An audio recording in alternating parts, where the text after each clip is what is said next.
Dès le 13 février, en exclusivité sur à 21h, chaque mercredi, vous allez retrouver une émission révolutionnaire qui s'appelle The Bi Life. C'est une émission dans laquelle des hommes et des femmes bisexuels vont se rencontrer parce qu'ils sont en quête d'amour. Et je suis avec l'animatrice vedette de cette émission qui s'appelle Courtney Act. Hi, Courtney. Hi, how are you? Fine, Hello, and hello, you?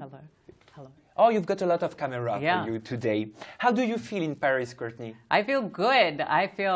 I mean, first of all, this hotel is very glamorous. I feel like a princess. But Paris, you know, it's a beautiful city. It's cliched to like, but you feel like all of those movies that you see when, you know, like Americans or British people go to Paris and they fall in love.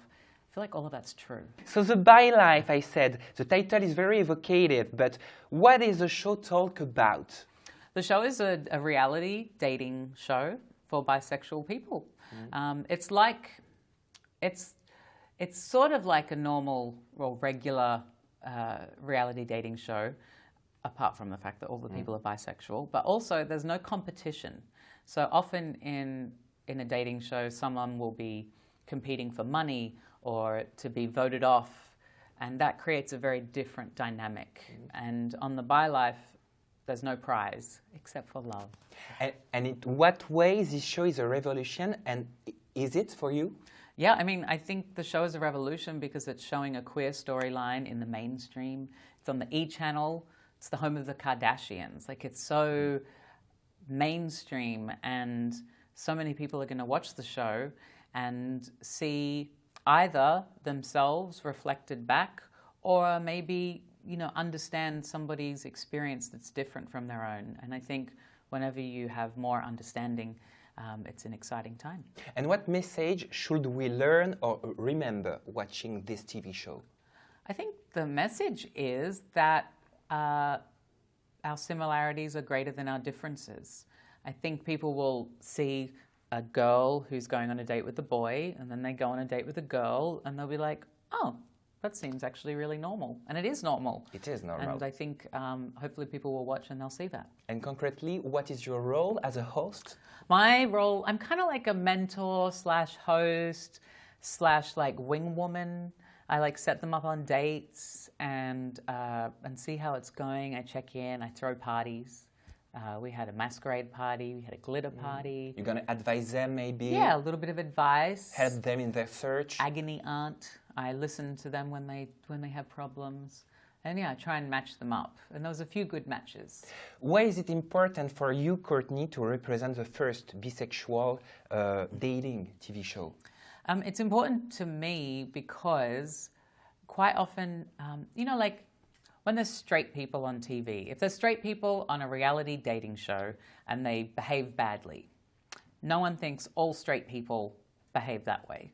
But when you see someone from a minority on mainstream TV behaving badly, you think all gay people are like that, or all people of color are like that, or all bisexual people are like that. So for me, it was really important that, you know, reality TV can be a little bit trashy, but it was important that the story was told with integrity and it's still with a lot of fun and excitement and drama, but told so that when people watched, they would get the sense that bisexual and pansexual people, queer people in general, are just people. And in your opinion, Courtney, do you think the different sexual genders are sufficiently represented on TV today? No, I don't think, you know, sexuality it's becoming more visible, different sexualities. I mean, there's shows like Queer Eye and obviously Drag Race and other sort of, I mean, at the Golden Globes just recently, there was a lot of queer storylines. Call Me By Your Name is a great example of a queer film.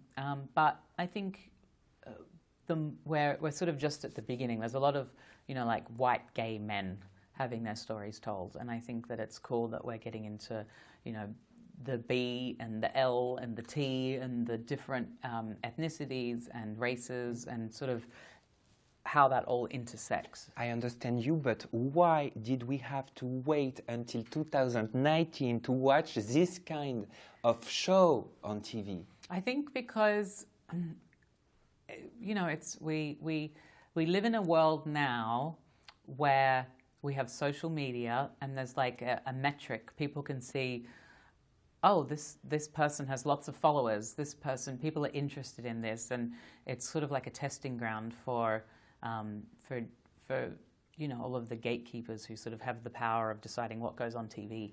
And I think that, you know, we can see that that sexuality and, you know, bisexual people make up the largest percentage of the LGBT plus community, but they're the least visible and the least represented. So I'm really excited that wanted to make this show and make it with so much integrity, and that's why I was excited to work on it and make it. Do you think the ByLife gonna break the codes, the standards of reality TV show as we already seen it? I think it's definitely contributing to the bigger conversation. I think there's many voices in the arena, and I think that it's an important one because it's unique in that it's bisexual, and it's also unique that it's not a competition. And so I think that it's important. It's an important voice. Mm-hmm. And you, has it always been easy for you to speak and live freely your sexuality as today? No. I mean, I've been very privileged in that my parents are very supportive, and you know, when I came out at 18, my parents reacted very well. But even still, I think the biggest battle is quite often with how you were socialized and how you were brought up and what you see on television, and how that tells you what is correct or what is right and what is wrong. And when you grow up, like I grew up in the 80s and 90s, and there was no queer people on television. Mm. There was no... You were the first one in 2003, Australian Idol. Yeah. We're going to talk about just after. But who are you? Are you Shane Jenek or Courtney Act? I'm both of those people. I'm both Shane and Courtney. It's kind of, it's not really like, it's like sexuality or gender. It's like a spectrum. Mm. And Shane's at one end and Courtney's at the other, and we sort of like flow through all the different colors. Yes, because I've heard you talking about, I see in stories that you define yourself as pansexual, gender fluid, and polyamorous. Mm-hmm. What does it mean? It means that I'm open to whatever happens. It means that for me, pansexual means I'm attracted to people of different genders. I'm predominantly attracted to men, but I have been with women and trans people, and I don't sort of limit my sexuality to, I don't know, anything. I like to leave my options open. Gender fluid means that for me, you know, there's the gender binary of man and woman, and it's very rigid, but I believe that gender is on a spectrum. I mean, you know, in our lifetimes, you know, pink was for girls and blue was for boys. Social, yeah, but you know, at the beginning of the century, pink was for boys and blue was for girls, and that's changed. And so for me, being gender fluid is that I recognize that gender is a construct, and that boys can be feminine and girls can be masculine. And then polyamorous just means that I don't believe that love is like cake. It's not like if I have this much cake and I give you a slice of cake, it means that there's less cake. It means that, you know, I can love more than one person at once. And what are the main differences between Shane and Courtney? I mean, Courtney's got bigger hair, more glamorous clothes. It's more fun to be Courtney. And mentally? Mentally, it's the same. I think the big difference mentally is that people react differently to both of us. So as Shane, I'm sort of well, I guess as Courtney, it's an event. Like, it's colorful and it's glamorous, and so people are kind of like, what's she gonna do? What's she gonna do? Mm-hmm. And also, like, with regards to sexuality, like a lot of straight men treat me very differently as Courtney than they would as Shane. Like, as Shane, they might be like, all right, whatever, mate. And as Courtney, they're sort of like, how's it going? And so that sort of dictates how I react to them. On Drag Universe, I know we talk about created character, right? Mm-hmm. So how is Courtney Act 1? Courtney's not really a created character. Like, there's no like hard line. Like I could be sitting here as Shane and we'd be having the same conversation. Okay. So there's no, for me it's more about an expression of my gender, a different expression of my gender. For a lot of drag queens, like for someone like Bianca Del Rio, you know, she's a drag clown and she's a comedian and she's on stage. But for me, you know, my line is a lot more blurry. How do you define yourself if you have to put a word, a social word? Drag, travesti, gay, bisexual, straight, pansexual? I mean, any of those and all Any of of those, those. except for straight. Definitely not straight. Okay. On 2003 Australian Idol, you became the first queer to appear on a reality TV talent show. Participate to Australian Idol in 2003 as a drag. It was dared, risky, or bold? It's funny because I guess I was fortunate that I didn't think there was anything wrong with who I was or what I was doing.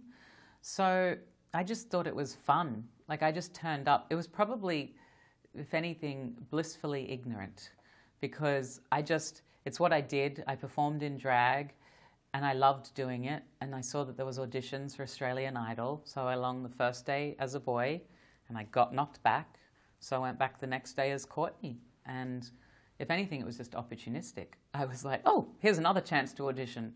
And so I went back in drag and they loved it. And it just sort of, yeah, I just was doing what I wanted to do, I suppose, and I wasn't thinking about what I should do. And do you think mentalities has evolved since 2003? Yeah, for sure. I mean, social media maybe? Social media and just visibility of queer people in the media in general. And I think social media has been wonderful for queer people because so often the narratives are dictated by, you know, people at the top putting things on television and film and in the magazines. But with social media, you know, you can just follow and click and follow and click. Exactly. And then you see, I remember like people like Jeffree Star, like in the MySpace days, you know, Jeffree Star had like millions of followers on MySpace. And it was that thing where I think people in power saw that queer people could be mainstream.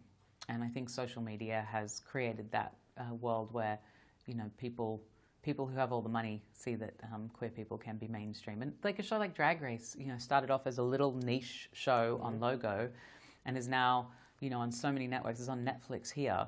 And I think the majority of the audience of Drag Race is straight people. It's not, people think that it's gay men, but it's actually two-thirds straight women.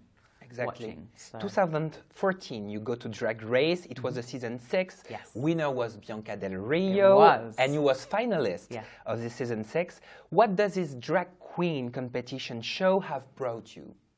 I mean, it brought me an international platform to be celebrated and to, you know, tour around the world and do my show. And I love performing. I love being on stage in front of a live audience, singing and entertaining people. And so Drag Race gave me the opportunity to do that to a much larger scale. In the audiovisual landscape, how RuPaul Drag Race is an important show for the world? I mean, Drag Race is such an important show because it celebrates people being themselves. Like, drag queens are sort of these outliers in identity because they not only are they themselves, but they're, you know, they present as a different gender and as a different, like it's so far out of the box that there's no rules. And there's something really cool about not having any rules with your identity. It's liberating, and it shows other people that they're allowed to define their own identity however they want. They don't have to stick inside the box.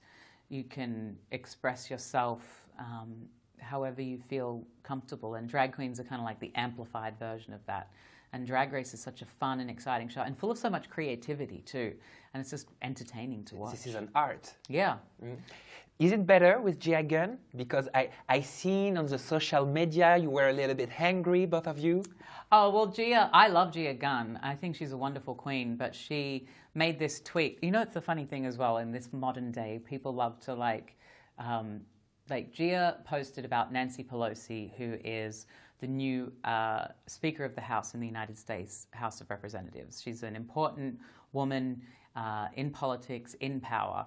And in her maiden speech, she talked about, her maiden speech this time, she talked about the Equality Act and how it was important for her to pass the Equality Act to ensure that LGBT plus people did not suffer from anti-discrimination laws. And Gia posted this meme, and she was like, I hate politics, kind of like, I don't know who Nancy is, I hate politics, but you guys might like this. The voice. Great imitation? You understand me? Yeah. Okay. And I was kind of like, Gia, you can't be a trans woman in the queer community and say that you're an activist and say that you hate politics, because politics, you know, like it or not, is such a huge influence in how people see society. You know, changing laws doesn't change people's minds, but it can certainly help to influence it. And so I just sort of said to Gia, I was like, girl, delete your account. And then people were like, oh, Courtney snapped. And I still, like, I don't hate Gia all of a sudden. It's just one tweet and we're friends. And I send her a message. And, you know, I liked her next photo on Instagram because it was fabulous. But I just think, you know, saying that you hate politics in 2019 is a very dangerous statement. Last year, you won the UK Celebrity Big Brother. It is a recognition for your art or for you, or a pride, for yourself? I think it was a recognition that people are interested in having conversations about, you know, in the world, there's been a lot of polarization. There's a lot of people yelling at each other and not listening to each other so much. And I think for me, winning Celebrity Big Brother was a real celebration of conversation. I had lots of conversations with, you know, Anne Widdecombe, who is a conservative, very conservative politician. In 23 years of Parliament, she voted against every single piece of pro-LGBT legislation. And so to sit there with her and have a conversation about marriage equality, actually, she even said at the end of the conversation, she was like, oh, so normally someone would have yelled at me or called me a homophobe and like it would have gotten heated. And she was like, thank you for just having a normal conversation. And I think that we actually got a lot further by talking and listening to each other. You fell in love maybe with a straight boy with whom you had a relationship during the adventure, true? Love might be a strong word, but definitely lust. Andrew, yes. Andrew? Okay. I saw you have dated together after the show. Where is your relationship today?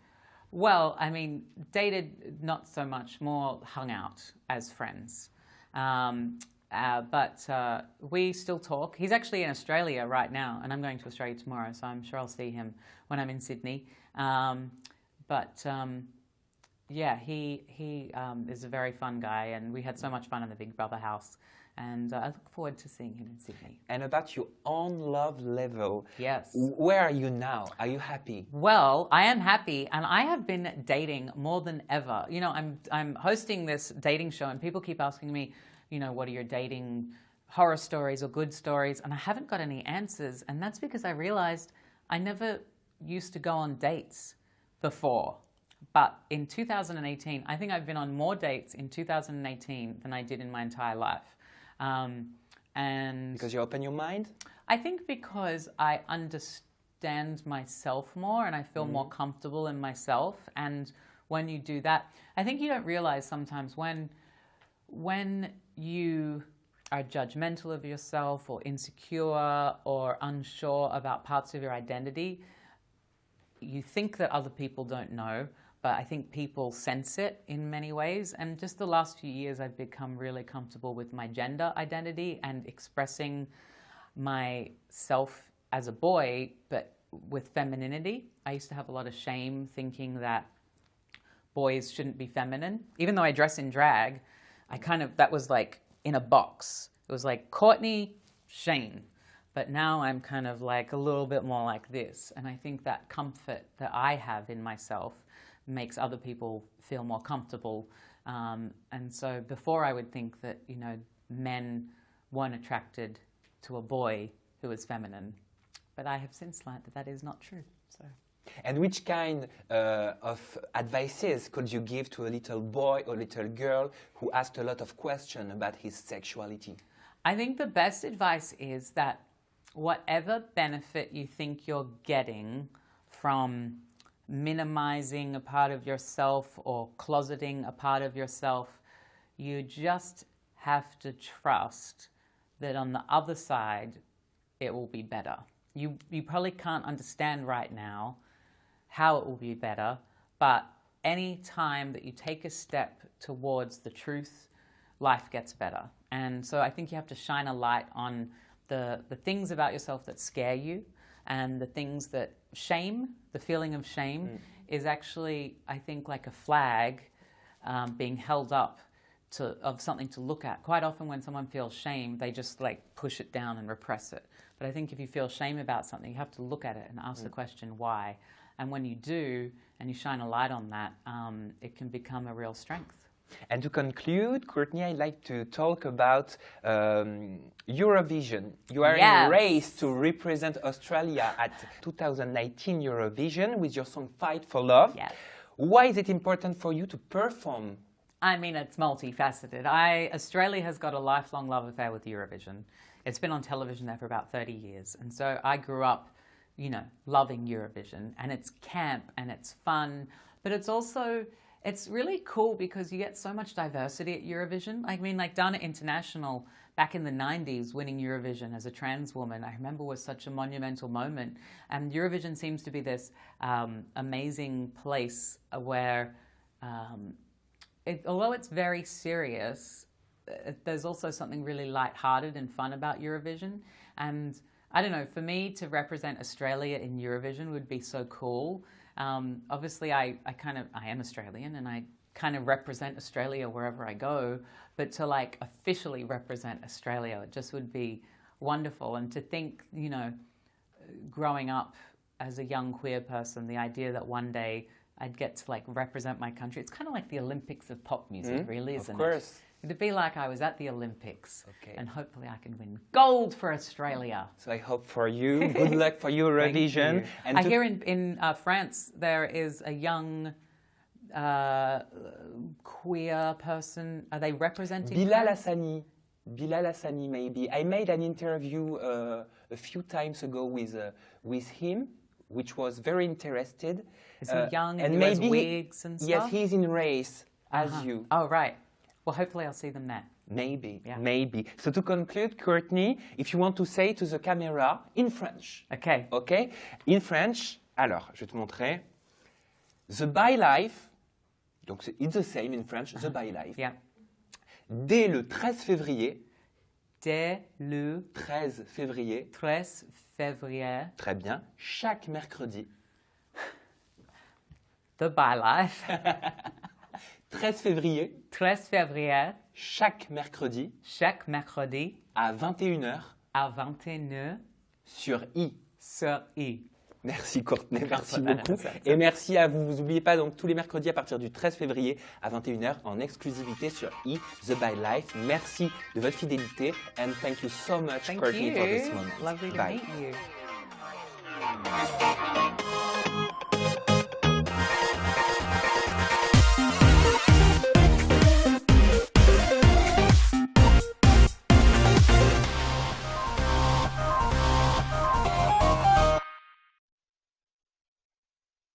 Salut, c'est Samzira. Retrouvez mes interviews People et Télé-Réalité sur ma chaîne Samzira.